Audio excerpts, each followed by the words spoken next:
안녕하세요. 저는 지방에 살고 있는 고등학교 미술교사입니다. 힘들었던 아홉수를 겪고 올해 30이 됐답니다. 별별 일이 많았던 제 아홉수 덕에 저는 지금의 평범한 일상이 너무나 감사해요. 저와 남편은 같은 미대 출신이었습니다. 캠퍼스 커플이었죠. 저희는 23살 때부터 만났어요. 28살에 결혼했고요. 졸업 후 저는 미술교사가 됐고 남자친구는 미술학원 원장이 됐습니다. 저희가 연애를 오래 했는데도요. 막상 결혼을 하니 제가 모르는 남친의 모습이 많더라고요. 연애와 결혼은 완전히 다르다는 걸 느꼈습니다. 연애 때는 혹시나 덜컥 임신하면 어쩌지 걱정이었는데요. 결혼하고부터는 애가 안 생겨서 그게 걱정이더라고요. 남편은 그런 저에게 늘 못마땅한 듯 말했어요. 임신이 안 되는 게 꼭 저만의 문제인 것처럼요. 이번에도 실패야? 남편은 그날따라 날카롭게 저에게 말했어요. 이 정도로 임신 안 될 수가 있나? 자기야, 아무래도 우리 병원 가봐야겠지? 뭔 소리야, 우리라니? 당연히 부부니까 함께 가야지. 뭐 내가 같이 가줄 수는 있는데 검사는 혼자 받아. 그게 무슨 소리야? 왜 나 혼자 검사를 받아? 난 문제 없으니까 너만 받으면 돼. 내 몸은 내가 제일 잘 알거든. 뭐야? 나 슬슬 기분 나쁘려고 그래? 문제는 나한테 있으니 나만 검사하면 된다는 말이잖아. 게다가 당신이 의사도 아니면서 병원 안 가보고 어떻게 하는데? 자기야, 내가 팩트를 말해줄게. 일단 기본적으로 네가 왜 임신이 안 되는지 알아? 네 스케줄이 너무 타이트하잖아. 바쁘고 피곤한데 자연 임신이 쉽게 되겠냐? 이제는 또 내가 바빠서 임신이 안 되는 거라고? 그래, 애가 너처럼 바쁜 사람한테 오고 싶겠냐? 너도 남들처럼 쉬엄쉬엄 일해. 그럼 애도 알아서 잘 찾아올걸? 아님 우리 애를 위해서 네가 학교를 그만두는 것도 난 나쁘지 않다고 생각해. 뭐 애 낳고 언제든지 내 옆에서 일할 수 있잖아. 내 옆에서 학원 일이나 도우면서 육아하면 돼. 이 남자가 미쳤나? 지금 뭐라는 거야? 내가 멀쩡히 다니는 학교를 왜 그만둬? 애 가지고 싶다며? 그러니까 네 말은 내가 학교를 그만둬야 임신이 된다는 거야? 당연하지. 아니면 너 뭐 다른 문제 있는 건가? 그럴 수도 있겠다. 뭐? 너 지금 되게 남일처럼 이야기한다. 나 네 부인이야. 그런 식으로 이야기한다고? 그리고 내가 바빠서 그런 거면 내 동료 교사들도 다 임신이 안 돼야지. 왜 나만 안 돼? 말이 되는 소리를 해. 그리고 애가 안 생기는 건 여자만의 문제가 아니야. 부부의 문제지. 넌 항상 묘하게 내 문제라고 단정짓더라. 난 남들 일하는 만큼 일하고 남들만큼 운동하고 남들만큼만 취미생활해. 내가 바쁜 게 아니라 당신이 너무 게으른 거지. 운동도 안 하고 맨날 피곤해하는 게 누군데. 자기네 체력을 좀 길러. 뭐 미래의 우리 아이를 위해서 학교를 그만둬? 그게 어떻게 우리 아이를 위한 거야? 난 애 생각해서 정년 퇴직할 때까지 학교 다닐 건데? 야, 솔직히 말이야. 인정할 거는 인정하자. 공무원보다 학원 입시 가르치는 게 돈 더 많이 벌잖아. 요즘 교사는 예전 같지 않잖아. 애들도 학교보다 학원을 더 의지하고. 당신은 쓸데없는 교사 자부심이 과해. 하하, 자부심이 아니라 자존심인가? 기가 막혀. 나는 돈이 중요한 게 아니야. 너 나중에 우리 애한테도 그딴 식으로 말할 거야? 아, 애한테 엄마가 돈 때문에 교사 그만두고 강사 된 거야 하고 말할 거야? 그럼 애가 그 선택을 과연 기뻐할까? 나는 내가 이뤄낸 지금 이 자리 엄청 자랑스러워. 가만 보면 왜 툭하면 내 직업 가지고 시비 걸지? 너도 한때 학교 선생 꿈꿨던 사람이잖아. 알 거 아니야. 자존심이 아니라 학교에서 애들 가르치는 일 되게 보람차다는 거. 그리고 난 지금 환경이 좋아.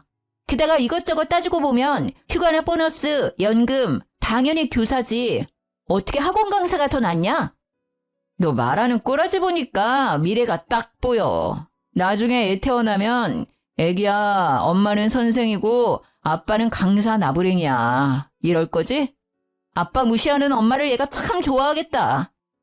왜 그렇게 자꾸 비꼬는데? 너는 그냥 강사 아니고 원장이잖아. 그리고 강사가 뭐 어때서? 난 강사를 무시하는 게 아니라 네가 굳이 교사랑 비교하니까 사실을 말한 거야. 난 입시미술학원 선생도 중요하고 학교 교사도 중요하다고 생각해. 각자마다 역할이 있는 거잖아. 항상 먼저 무시하는 건 내가 아니라 네 쪽이야. 그리고 내가 교사를 그만두면 임신될 거라는 헛소리도 좀 그만해. 지긋지긋하다. 남편한테 한 번을 앉으려고 해. 그래, 너 잘났다. 나야말로 지긋지긋하다. 너 말하는 거 들어보면 말이야. 임신에 대한 걱정을 하는 게 아니라 그냥 내가 교사인 게 마음에 안 드는 사람 같아. 그렇게 남편과 대판 싸웠는데요. 얼마 지나지 않아 시모가 전화가 왔어요. 연애 때는 그러지 않았는데 결혼하고부터는 무슨 일만 생기면요. 쪼르르 시모 찾아가서 이르더라고요. 예, 너 또 우리 아들 무시했냐? 어머님, 제가 남편 무시한 게 아니라요. 넌 어디서 배운 버리장머리니? 어디 시엠이 말하는데 말을 잘라먹냐? 그리고 감히 귀한 우리 아들을 매번 무시해? 네가 그렇게 잘났냐? 제가 반응이 없자 시엄마는 소리를 지르더라고요. 대답 안 하냐? 귀가 먹었어? 네, 어머님, 듣고 있어요. 내가 항상 말하잖냐. 애 앞에서 그놈의 교사 자랑질 좀 그만하라고. 너 내 아들 임용고시 힘들게 준비하다가 포기한 거 그새 잊었냐? 그 시절 옆에 있던 네가 제일 잘 알면서 어떻게 부인이라는 게 남편 마음을 그렇게 못 헤아려. 아이고, 심성이 그렇게 나쁘니 애가 쉽게 생길 리가 있나. 아유, 애도 못 낳는 게 무슨 선생이라고 유세를 떨기는. 솔직히 말해서요. 남편은 제가 임용고시 준비할 동안 항상 놀러 다녔거든요. 제가 봤을 때 죽을 만큼 열심히 하진 않았단 말이에요. 오히려 힘들게 공부해서 선생 된 건 저예요. 그래서 더더욱 저는요. 제게 쉽게 선생 그만두라 말하는 남편에게 화가 났죠. 제가 얼마나 울면서 공부했었는지 제일 잘하는 사람이니까요. 어머님, 정말 무슨 말씀을 그렇게 섭섭하게 하세요. 아들만 중요하고 며느리는 안 중요하세요? 제 말은 들어보시지도 않으시군. 아니, 그이가 항상 저 때문에 임신 안 된다고 세상에 학교를 그만두라잖아요. 저도 힘들게 공부해서 붙은 거 어머니도 아시잖아요. 그런데 제가 어떻게 그 사람한테 좋게 말해요. 게다가 어머니께서도 지금 제 문제라고 단정 지으시는데요. 아직 저희 병원도 못 가봤어요. 저희 아직 검사도 안 했다고요. 저 혼자만의 문제가 아닐 수도 있어요. 무엇이라? 그럼 내 아들한테 문제가 있다 이거냐? 어디 네 하자를 하늘 같은 서방한테 덮어 씌우려 해? 아주 남편을 이겨먹으려고 하는 것도 모자라서 네가 시어머니까지 능욕하고 있구나. 어머님, 어머님은 어떻게 장담하세요? 아직 검사도 안 받았는데 왜 저만 매번 구박하시냐고요. 저 이번에는 진짜 그이랑 같이 검사 받을 거예요. 그러니까 걱정 이제 그만하셔도 돼요. 남편하고 알아서 해결해 볼게요. 참나, 고집하고는. 검사 받았는데 네 문제가 아니면 내가 너한테 무릎 꿇고 사과하마. 그건 즉 그럴 일은 절대 없다는 거지. 남편은 자기가 왜 그런 검사를 받아야 하냐고 싫다 했어요. 싫어. 보나마나 네 문제인데 왜 나한테 그래. 너 자꾸 같은 말 반복하게 할래? 우리 부부 아니니? 부부가 같이 검사 받는 게 맞는 거야. 그래야 누구 문제인지 알아내고 앞으로 어떻게 할지 의논하지. 그리고 밝혀내야 해. 그래야 어머님이 내게 사과할 거거든. 아유, 못 말려. 정확히 나한테 애도 못 낳는 게라고 하셨어. 그게 며느리한테 할 말이야? 난 꼭 사과 받을 거야. 웃기게도 남편은요. 그렇게 저랑 불같이 싸웠으면서요. 밤만 되면 정말 아무 일 없었다는 듯 저를 찾았습니다. 남편이 그러는데도 절대 애는 안 생기더라고요. 저는 남편이 매번 상처를 줘놓고 사과도 제대로 안 하니까요. 너무 서운하고 얄미워서 각방을 쓰자 했습니다. 뭐야, 붙지 마. 오늘부터 각방이야. 에이, 무슨 각방이야 또. 자기 그렇게 서운했어? 징그러워. 붙지 말라니까. 그러자 각방은 무슨 어떻게 해서든 제 옆에 꼭 붙더라고요. 싸울 때는 항상 저를 몰아붙여 놓고 밤만 되면 딴 사람이 되어 제 옆에 찰싹 붙는 남편이 너무 어이가 없었습니다. 저는 안 되겠다 싶어서 남동생을 집으로 불렀어요. 매영, 저 며칠만 신세 질게요. 그래, 처남. 편하게 쉬다가. 남편은 남동생이 와서 당황한 눈치였어요. 남편은 떨떠름하게 알겠다 했죠. 역시 동생이 있으니 남편은 쉽게 제 옆에 오지를 못했죠. 거의 2주 동안 남동생이 버티고 안 가니까요. 남편은 미치려고 했어요. 자기야, 처남 좀 집에 가라고 해. 싫어. 난 내 동생 있으니까 심부름도 시킬 수 있고 너무 좋아. 심부름? 아니 내가 있는데 왜 동생이 필요해? 그냥 당신은 내 말 잘 안 들어주니까? 뭐 하면 되는데 나한테 다 시켜. 그럼 같이 병원 가서 검사 받자. 아이씨, 또 그 얘기야? 어머니가 나한테 애도 못 낳는다고 막말하셨잖아. 나 평생 가슴속에 두고두고 간직하기를 바라는 거야? 아니 나보고 하자 있다는데 그 말이 쉽게 잊히겠어? 그 서름, 내 응어리 넌 몰라. 절대 쉽게 안 풀려. 내가 대신 미안하다. 미안하다고. 그러니까 처남 당장 보내. 그럼 당신도 미안해야지. 툭하면 어머님께 이르잖아. 그래, 미안하다고. 그니까 네 동생 빨리 가라 해. 검사는? 진짜 독하다, 독해. 받을게. 받으면 되잖아. 그렇게 남편은 제게 성의 없는 사과를 하고요. 저와 함께 병원에서 검사를 받았습니다. 물론 진심에서 우러나온 사과가 아니었지만요. 검사 결과요? 저는 나이에 비해 모든 게 건강했고요. 남편은 불임이었습니다. 제가 불임이라고요? 아니, 검사가 잘못된 거 아닌가요? 저는 너무나 건강한데요. 제가 아픈 건 아니었지만요. 막상 남편이 안 좋다니 마음 한구석이 되게 이상했어요. 그리고 우리는 아이를 쉽게 가질 수 없겠구나 싶었죠. 결과를 알게 된 제가 표정이 안 좋으니까요. 남편은 그동안 오해해서 미안했다고 싹싹 빌더라고요. 시모는 남편에게 듣고도 제게 사과를 안 하더군요. 그러다 시모는 제게 거의 애원하듯 부탁했습니다. 얘야, 다른 식구들한테는 말이다. 내 아들 불임인 거 절대 알리면 안 된다. 네 남편이 얼마나 미운이 안 살겠어. 내가 그동안 정말로 미안했다. 시모는 약속했던 무릎은 꿇지 않았어요. 영 시원찮은 사과였지만요. 그래도 사과는 받았기에 서운함이 수그러들더라고요. 제 남동생이랑 저는 나이 차이가 많이 나요. 제가 30대고 동생은 20대요. 동생은 대학생이지만 컴퓨터 프로그래밍 개발자로 일찍부터 돈을 벌었습니다. 그래서 저보다 모은 돈이 많았어요. 남편은 동생이 쓰는 전자기기 같은 걸 보고 항상 부러워했어요. 무선 헤드셋이나 노트북 같은 거요. 당연히 동생은 업무랑 관련된 거다 보니까 최고 사양인 것들만 썼죠. 그래서인지 남편은 툭 하면 말했어요. 저남 너무 경제 개념이 부족한 듯 싶어. 갑자기 무슨 소리야? 걔가 우리보다 경제에 빠삭한데? 자기가 몰라서 그래. 걔는 미국 경제까지 빠삭해. 그래? 처남 진짜 잔뜩 겉멋만 들었네. 아니 지금 처남이 20대 초반이잖아. 어려서 너무 소비 자제도 못하는 것 같아. 저렇게 막 쓰고 다니면 어떻게 돈을 모으지? 내 동생이 언제 돈을 막 쓰고 다녔는데? 아니 보면 항상 전자제품이 다 바뀌어 있잖아. 자기는 둔해서 그런 거 몰랐지? 처남 스마트폰 또 바꿨던데? 내가 알기로는 노트북도 바꾼 지 얼마 안 됐을 텐데. 처남이 가진 전자기기 값 다 합치잖아? 그럼 차 한 대 값일걸? 벌써 씀씀이가 저러면 나중에 더 큰일 나. 그리고 가끔은 우월감에 빠진 얼굴이 솔직히 건방스럽게도 느껴질 때 있어.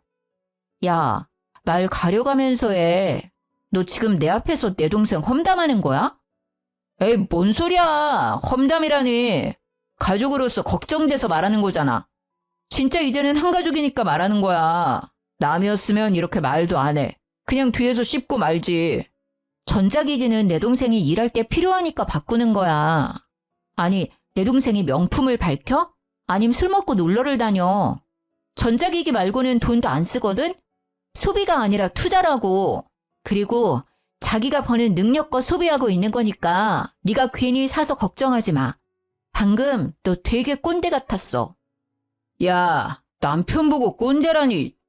당신이 누나라면 지금부터라도 남동생 돈 관리 도와줘야지. 나중에 말이야 혹시라도 처남이 돈 없다고 누나한테 빌려달라고 하면 어쩔 건데? 사유에 따라 빌려줄 수도 있고 안 빌려줄 수도 있겠지. 그니까 그런 일이 벌어지지도 않았는데 왜 네가 사서 걱정이냐니까? 빌려도 너한테 안 빌려. 나한테 빌려달라 하겠지. 난 네 남편이니까 당연히 이런 걱정을 할 수밖에 없잖아. 돈 빌려주는 거 난 절대 반대야. 아무리 처남이라도 말이야. 가족끼리 돈 가지고 장난치는 꼴 못 봐? 자기 되게 웃긴다. 내 동생 지금 아무것도 안 했는데? 왜 자꾸 만약의 상황을 만들어서 애를 후려쳐? 참나, 내가 또 언제 그랬다고. 항상 자기는 동생 얘기에 과하게 예민하더라. 당연하지. 내가 아들처럼 키운 동생이니까.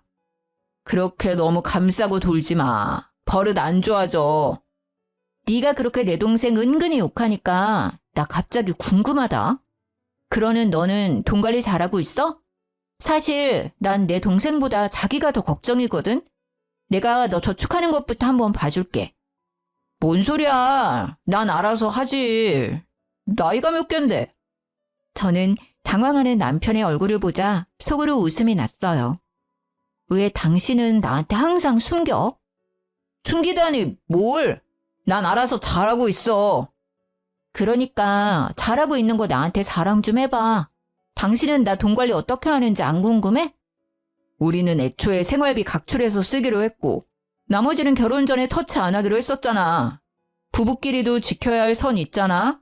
터치 안 하기로 했으면서 갑자기 말 바꾸는 거야?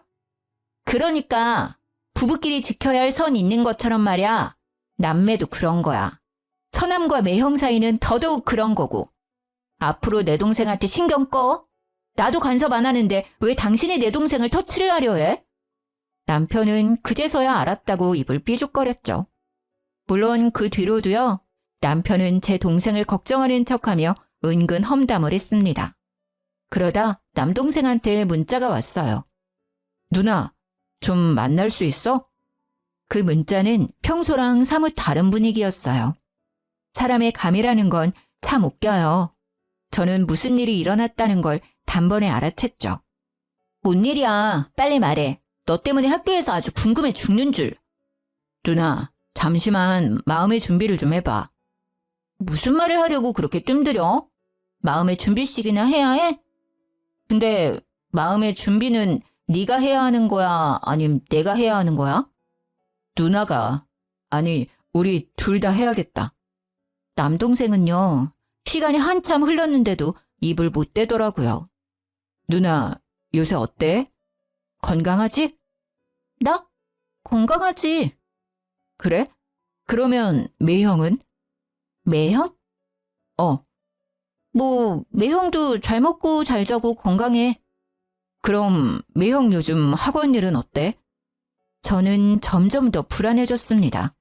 아무리 마음의 준비를 했다고 해도 동생 입에서 매형이라는 단어가 나올 때마다 이상하게 심장이 내려앉는 듯 했어요. 갑자기? 매형 학원은 왜? 학원에 무슨 문제 있어? 문제? 없는데? 너 근데 왜 자꾸 매형 이야기야?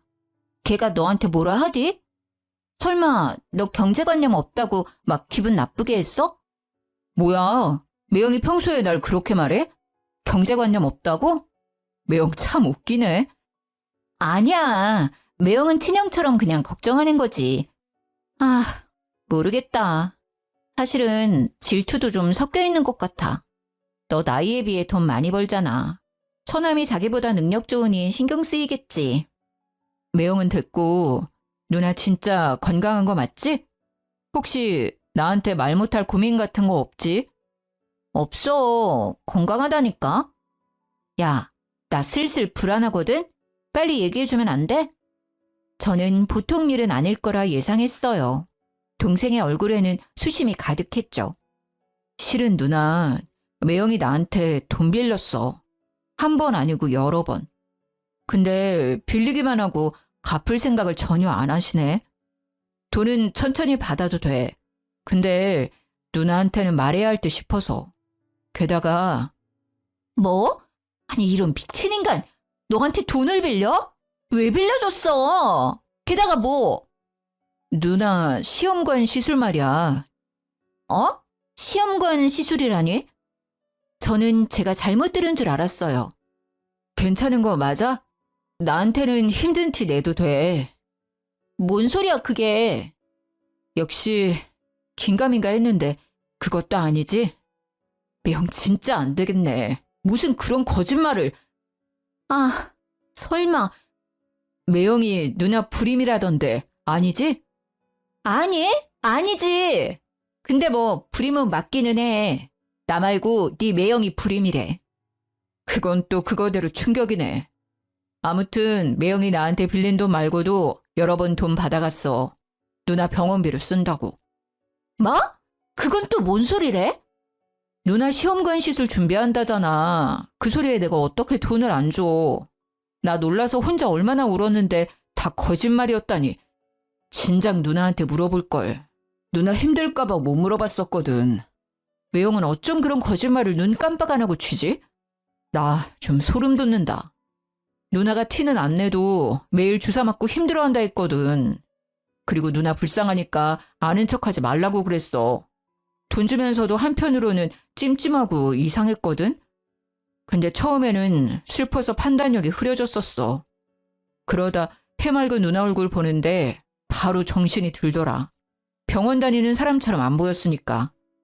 도대체 너한테 돈을 얼마나 뜯어간 거야? 아니 걔는 돈을 다 어디 쓴 거야? 아, 내가 대신 미안해. 매형 학원도 문제 없다며. 그럼 내 생각인데 매형 아마 코인이나 주식하는 것 같아. 나한테 엄청 자주 이야기했었거든. 코인이랑 주식하면 자기 추천 좀 해달라고 말이야. 미안해. 진짜 미안해. 누나가 진짜 면목이 없다. 너네 매형, 아니 그놈이 이때까지 너한테 받아간 돈 얼마인지 말해줘. 누나가 당장 돈 보내줄게. 아니야. 누나가 왜? 주더라도 매형이 줘야지. 근데 사람이 무슨 거짓말을 해도 그런 거짓말을 하냐? 저는 동생에게 너무 미안했어요. 빌린 돈이 합치면요. 4천만 원이 훌쩍 넘더라고요. 저는 집에 가자마자 남편 따귀를 날렸습니다. 라면을 먹고 있던 남편은 자리에서 벌떡 일어났죠. 야, 너 드디어 돌았냐? 지금 내 뺨 날린 거야? 와, 밥 먹을 때는 개도 안 건드린다는데 너야말로 진짜 돌았구나. 너 무슨 생각으로 내 동생 돈 빌렸었어? 뭐? 돈을 빌리다니 무슨 돈? 남편은 당황해서 사례까지 들려놓고는 모르는 척 잡아뗐어요. 나 현이한테 다 듣고 왔으니까 숨길 생각 말고 빨리 풀어. 얼른! 그렇게 남편에게 따져 물으니 진짜 코인이랑 주식이 원인이었습니다. 저는 온몸이 바들바들 떨리기 시작했죠. 뭐가 어째? 너 진짜 미쳤지? 그래놓고 이때까지 내 동생 씀씀이를 운운한 거야? 감히 천암돈으로 장난질해? 그리고 뭐? 나 시험관 시술한다고? 참나, 그때 아기 안 낳기로 마무리했었잖아. 그런 식으로 거짓말하면 재밌니? 재밌어? 미안해. 내가 입이 10개라도 할 말이 없다. 근데 말이야, 천암은 나한테 그 정도 빌려줘도 아무 문제 없잖아. 돈 많지 않아? 여유가 되니까 맨날 과소비하는 거잖아. 누나네 가족 좀 도와주면 덧나냐? 입이 10개라도 할 말이 없으면 다물어. 다물라고! 아니 이 인간이 아직 정신 못 차렸네. 너 당장 내 동생한테 빌린 돈 이자까지 쳐서 입금해. 지금 당장? 못해. 왜 못해? 없으니까. 나 진짜 지금 돈 없어. 뭐? 그게 무슨 소리야? 이미 남편의 수중에는 남은 돈이 없었습니다. 남편은 그동안 미술학원 하면서 모은 돈은 물론 젊을 때부터 알바하면서 모았던 돈을 다 쓴 상태였어요. 그것도 모자라서 어린 제 동생 돈까지 손댄 거였어요. 저는 남편이랑 더 이상 말할 것도 없이요. 당장 남편이 쓴 돈 받으러 시댁에 찾아갔습니다. 아버님, 어머님, 저 이 사람이랑 이혼하겠습니다. 너 갑자기 찾아와 그게 무슨 뚱딴지 같은 소리야? 어머님은 내 등짝을 찰싹 때리셨습니다. 아가, 일단 앉거라. 무슨 일인지 차근차근 말해보거라. 아버님은 상황은 모르셔도 먼저 저를 진정시켰어요. 아버님, 그게 이 사람이 글쎄요. 여보, 제발. 내가 잘못했어. 내가 어떻게 해서든 다 해결할게. 제발 아버지한테는 말하지 말아줘. 남편은 쥐뿔도 해결할 능력 없으면서 시아버지한테 혼날까봐 무대포로 애원하더라고요. 저는 아랑곳하지 않고 시부한테 말했어요. 아버님, 저 임신이 너무 안 돼서요. 얼마 전에 남편이랑 병원 가서 검사 받았습니다. 불임이더라고요. 저 말고 남편이요. 근데 세상에 제 동생한테는 저 불임이라 속이고요. 돈까지 주기적으로 뜯어냈어요. 저 시험관 준비하는데 돈 좀 보태라고요.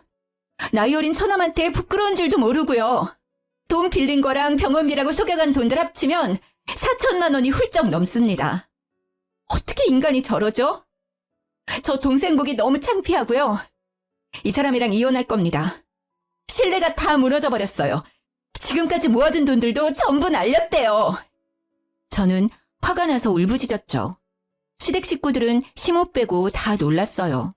알고 보니 시댁에서도 제가 불임인 줄 알고 있더라고요. 남편은 아버님께도 돈을 받아갔었나 봐요. 제가 불임으로 힘들어한다는 핑계로요. 너 아무리 그래도 시아빠 앞에서 꼭 이렇게까지 해야겠니? 그 와중에도 시모는 저를 못마땅하게 노려봤어요. 자기 아들 잘못은 보이지도 않았나 봐요. 그러자 시아빠는 시모에게 소리를 빽 지르더군요. 당신은 당신 아들이나 혼내야지. 왜 며느리한테 감히 소리쳐? 아들 잘못 키운 것도 미안해 죽겠는데 당신까지 이래야겠어? 너 이놈아, 네가 단단해도 돌았구나. 뭘 어디서 잘못 처먹었어? 호적 파이고 싶냐? 와이프 가지고 이것저것 잘도 장사질했구나. 심지어 아픈 건 너면서. 이 여편네야, 당신도 미쳤어? 애매라는 사람이 다 알고 있으면서 말이야. 어딜 감쌀 게 없어서 저딴 걸 감싸고 있어? 아버지, 제가 잘못했어요. 제발요. 한 번만 용서해 주세요. 저 다시는 안 그럴게요. 남편은 시부의 바짓가랑이를 잡고 싹싹 빌었어요. 시모 역시요. 아이고, 여보, 잘못했어요. 다시는 안 그럴게요. 한 번만 봐줘요, 예? 그때 시부는 갑자기 제 앞에 무릎을 꿇으셨죠. 아가, 본의 아니게 상처 줘서 미안하다. 제발 나를 봐서라도 한 번만, 이번 딱 한 번만 용서해주면 안 되겠니? 내 2번 다시는 이런 일 없도록 하마. 네 남편에게 한 번만 기회를 주면 안 되겠니? 어렸을 때부터 만났으니 네가 얘를 제일 잘 알잖니, 어? 시부의 말을 듣고 연애 때부터 지금까지 세월이 짧게나마 제 눈앞을 지나가는 듯 했어요. 무조건 돈 받고 이혼할 거라 굳게 다짐했었는데요. 그렇게 시댁까지 찾아온 거였는데요. 순간 엄청 흔들렸죠. 제가 힘없이 주저앉아 우니까요. 남편도 이제야 정신을 차린 듯 울면서 사과하더라고요. 잘못했어. 여보, 다시는 안 그럴게. 내가 잠깐 뭐에 홀렸었나 봐. 저는 바보같이 남편에게 한 번 기회를 더 줬습니다. 동생 돈은요, 시부가 일부분 먼저 갚아주셨고요. 시부가 남편 미술학원 보증금을 해줬었는데요. 미술학원 문을 닫고 그 보증금으로 나머지 빌린 돈도 갚았습니다. 남편은 이미 학원 강사들 월급도 밀린 상태였더라고요. 그래서 시부는 고민도 없이 학원 접으라 하셨죠. 그렇게 모든 걸 원상복귀하고 남편이 이제는 철이 들지 않을까 기대했어요. 20대부터 자기가 일군 일터를 잃은 남편은요, 의외로 씩씩하게 잘 버텼어요. 시부는 남편에게 본인 식당에서 일 배우면서 돈의 소중함을 알라 하셨죠. 저는 내심 남편이 엇나갈까봐 걱정했었는데요. 곧 배워서 식당 일도 잘하더라고요. 시부모님은 칼국수 장사를 하세요. 같은 자리에서 10년 이상 하셨거든요. 맛집이라 TV에도 여러 번 나왔었습니다. 원래는 엄청 작은 가게였는데 지금은 돈 많이 벌어서 땅도 사고요. 크게 확장하셨죠. 시부는 항상 밀가루 장사가 많이 남는다고 하셨었는데 그게 진짜 마진이 많이 남는 장사였나 봐요. 시부는 남편이 정신 차리면 가게와 땅을 물려주신다 하시더라고요. 남편은 잠자코 일 열심히 했는데 시모는 계속 불만이셨죠. 아니 여보, 아무리 그래도요. 미대까지 나온 애를 칼국수집에 둬야겠어요? 미대 나온 게 대수야? 새아가처럼 임용이라도 붙어서 선생이라도 됐으면 몰라. 사고나 치고. 에휴, 또 그 소리야. 아, 됐어요. 내가 말을 말지. 시모는 그런 남편이 안쓰럽고 또 한편으로는 모든 일을 밝힌 제가 짜증났나 봐요. 남편이 학원 정리한 뒤로 언제나 저를 아니꼽게 쳐다봤죠. 그런데 저를 향한 시모의 그 미움은 저도 모르게 다른 곳으로 번지고 있었습니다. 진아, 엄마야. 엄마야? 핸드폰은 어쩌시고 무슨 번호야? 엄마, 울어요? 어디야? 병원에 있어. 병원이라니 어디 다치셨어요? 어느 병원이야? 빨리 말해요. 내가 당장 갈게. 엄마가 알려준 병원을 갔더니요. 엄마는 손등과 팔 부근에 화상을 입으신 상태였어요. 속상한 마음에 저는 그러면 안 되지만 엄마께 신경질을 내버렸죠. 조심 좀 하지 그랬어. 아니 뭐 하다가 이렇게 다친 거야. 엄마는 조용히 흐느끼셨어요. 처음에는 화상 때문에 놀라서 우시는 줄 알았는데요. 저는 엄마가 하는 말에 그만 얼어붙고 말았어요. 우리 딸, 못난 엄마 때문에 이혼하면 어째? 엄마가 미안해서 어째? 아, 지금 이 상황이 설마 나 때문에 벌어진 걸까 싶었죠. 아니나 다를까 제가 문제였어요. 아니, 정확히 말하자면 시댁이요. 저는 우시는 친정엄마를 겨우 진정시키고요. 마침내 진실을 알게 됐습니다. 그러니까 엄마, 우리 시부모 가게에서 일하다가 이렇게 다친 거라고? 엄마가 그 가게에서 왜 일해? 몇 달 전에 네 시엄마가 전화가 왔어. 너 불임이라고. 애도 못 낳는데 이혼시키고 싶다더라. 내가 죄송하다고 빌었지. 그랬더니 시험관 시술 준비하려면 돈이 많이 든다잖아. 근데 엄마가 돈이 있냐 뭐가 있어. 몸으로라도 그 빚 갚으려고 했지. 어떻게 하면 되냐고 여쭈니 가게 출근하라더라.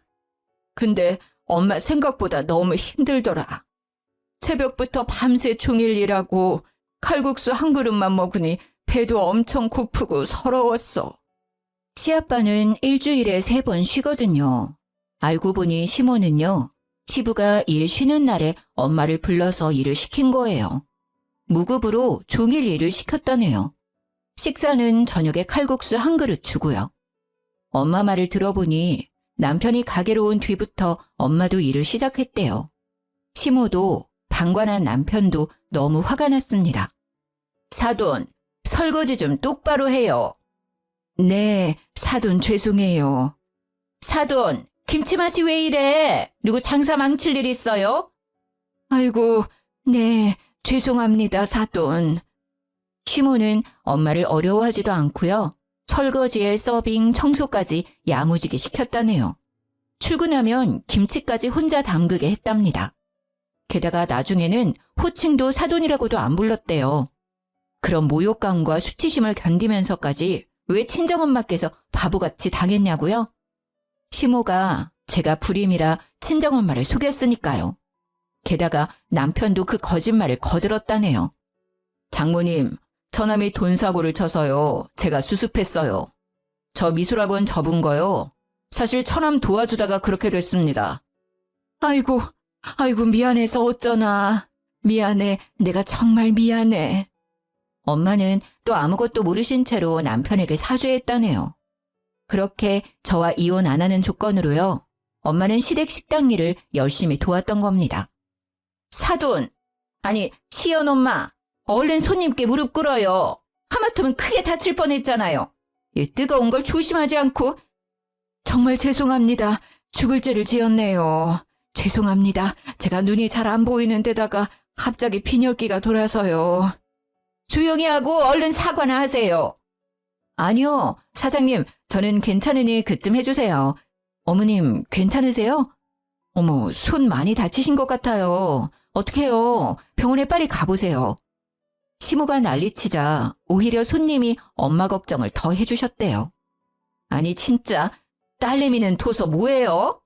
아니, 선생이면 뭐해? 애꾸는 엄마 눈도 안 고쳐주고 남의 장사 다 말아먹을 일 있나? 저희 친정 엄마께서는요, 후천적인 이유로 한쪽 시력을 잃으신 상태거든요. 그래서 가끔 중심 잃을 때가 있으세요. 때문에 식당이라는 건 매우 위험합니다. 남편도 당연히 그 사실을 알고 있었고요. 안 그래도 엄마는 눈이 불편한데 하루 종일 굶기고 일을 시키니 빈혈까지 생겨서 사고가 난 거예요. 서빙하다가 그만 중심을 잃어버린 거죠. 그러면서도 엄마는 손님한테 피해갈까 봐요. 그대로 자기 품에 칼국수를 부은 거예요. 엄마 손은 뜨겁게 타들어가는데 시모라는 사람은 손님 앞에서 무릎 꿇게 하고요. 애꾸눈이라고 모욕감을 준 거였죠. 게다가 전화랑 가방도 못 챙긴 엄마한테 한 말이 가관이었어요. 내일 일하려면 버스 타고 얼른 병원 가요. 시모는 조금도 친정엄마를 걱정해주지 않았어요. 택시는커녕 버스 타고 가라고 얼굴에 1,000원짜리 한 장을 던져줬다고 합니다. 요새 1,000원으로는 버스도 못 타잖아요. 엄마는 다시 가게에 들어갈 수도 없어서요. 근처 병원을 찾다가요. 물어서 병원을 찾아갔대요. 그렇게 화상 입은 상태로 1시간 정도 헤맸다더라고요. 그 와중에도 저랑 제 동생 생각에 세상이 무너진 마음이셨대요.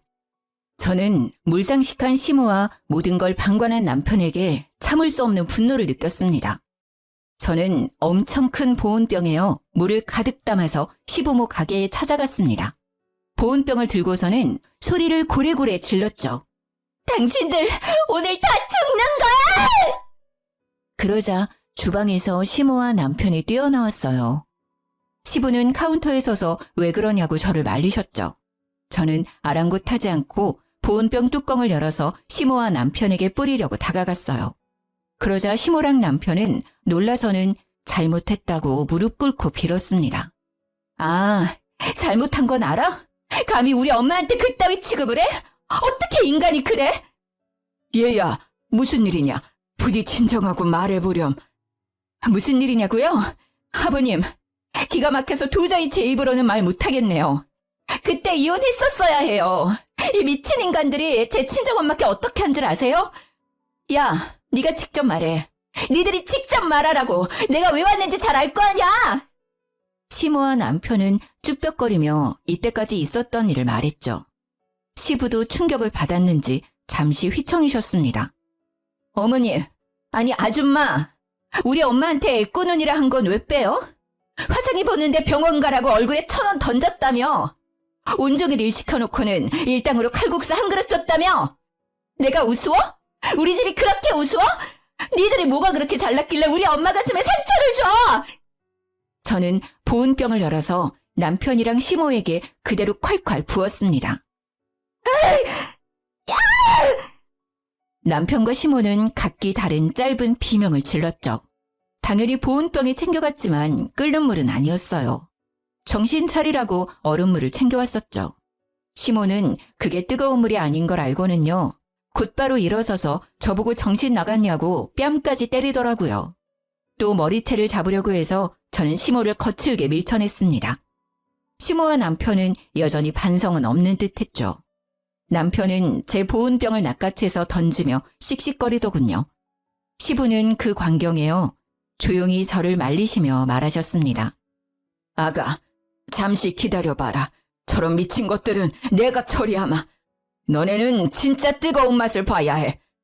시부는 눈이 뒤집어져서 주방으로 그대로 달려가더군요. 펄펄 끓는 칼국수 육수를 한 바가지 푸는 시부를 보고요. 저도 놀라고 시모랑 남편은 다리에 힘이 풀려 싹싹 빌더라고요. 저는 진짜 뜨거운 물을 못 부어도 시부는 진짜 할 것 같았어요. 예상치 못한 상황에 당황한 저는 도리어 시부의 팔을 잡고 말렸습니다. 덜덜 떨던 남편과 시모는요. 바닥에 납작 엎드려 제게 사과하더군요. 시부는 자기가 어떻게 하면 좋겠냐고 면목이 없다 하셨어요. 저는 이제는 정말 이혼하고 싶다고 울어버렸죠. 그리고 친정엄마께 지금 이 모습에 배로 사과하라 했어요. 진심을 다해서요. 그리고 화상 치료 비용도 달라 했고요. 엄마 화상 입으신 것도 치료가 늦어져 흉터 오랫동안 남을 것 같았거든요. 그렇게 시모와 남편은 혹시라도 그날 정말 시부한테 죽을까 봐요. 제 친정엄마께 달려가 눈물 콧물 쏟으며 싹싹 빌었어요. 물론 엄마가 놀라실까 봐 시부랑 저도 함께 찾아갔습니다. 장모님, 아니 어머니, 제가 죽을 죄를 지었어요. 엄마가 그렇게 하실 때 저라도 말렸어야 했는데요. 제가 정말 잘못했습니다. 근데 저 진짜 이 사람 사랑해요. 이혼하기 싫어요. 말려주시면 안 될까요? 네?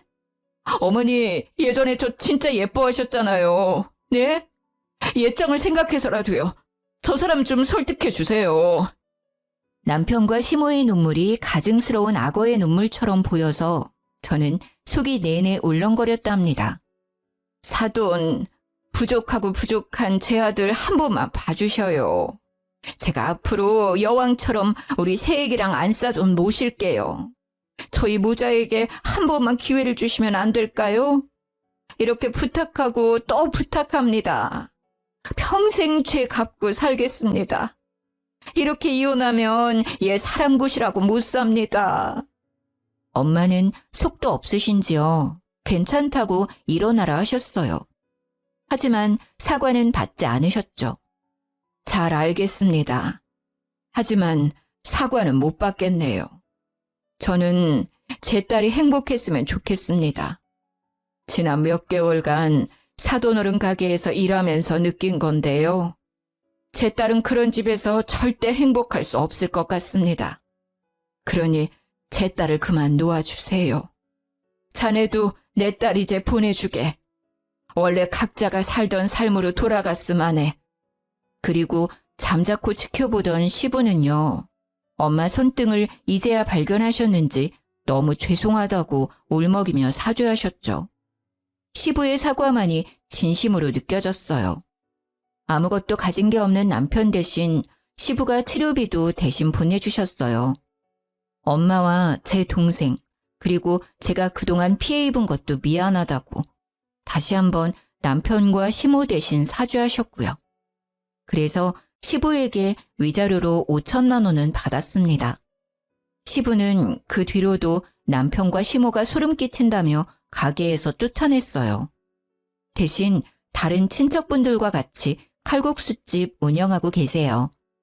시부는 저보고 전 남편과 전 시모는 이제 가게에 없다며 언제든 편하게 먹으러 오라더라고요. 저희 가족에게 그 집 칼국수 평생 무료 이용권도 주셨어요.